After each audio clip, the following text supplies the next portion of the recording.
नारायण हरि नारायण हरि। युधिष्ठिर कहने लगे कि हे भगवान, ज्येष्ठ कृष्ण एकादशी का क्या नाम है तथा उसका महात्म क्या है, सो कृपा करके कहिए।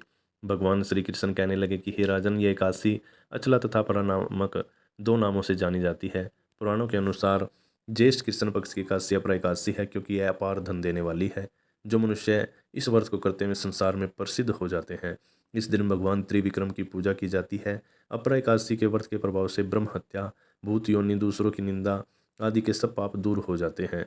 इस व्रत के करने से पर स्त्रीगमन, झूठी गवाही देना तथा झूठा वैद बनना आदि सब पाप नष्ट हो जाते हैं।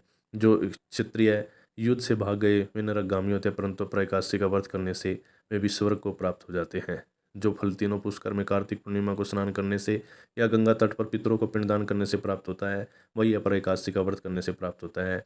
आइए, इसकी प्रचलित कथा के अनुसार प्राचीन काल में महीध्वज नामक एक धर्मात्मा राजा था। उसका छोटा भाई वज्रध्वज बड़ा ही क्रूर, अधर्मी तथा अन्यायी था। वह अपने बड़े भाई से द्वेष रखता था। उस पापी ने एक दिन रात्रि में अपने बड़े भाई की हत्या करके उसकी देह को एक जंगली पीपल के नीचे गाड़ दिया। इस अकाल मृत्यु से राजा प्रेतात्मा के रूप में उसी पीपल पर रहने लगा, अनेक उत्पात करने लगा। एक दिन अचानक धौम्य नामक ऋषि उधर से गुजरे। उन्होंने प्रेत को देखा और तपोबल से उसके अतीत को जान लिया। अपने तपोबल से प्रेत उत्पात का कारण समझा। ऋषि ने प्रसन्न होकर उस प्रेत को पीपल के पेड़ से उतारा तथा परलोक विद्या का उपदेश दिया। दयालु ऋषि ने राजा की प्रेत योनि से मुक्ति के लिए स्वयं ही अपरा एकादशी का व्रत किया और उसे अगति से छुड़ाने को उसका पुण्य प्रेत को अर्पित कर दिया। इस पुण्य के प्रभाव से राजा की प्रेत योनि से मुक्ति हो गई। वह ऋषि को धन्यवाद देता हुआ दिव्य देह धारण करके पुष्पक विमान में बैठकर स्वर्ग को चला गया।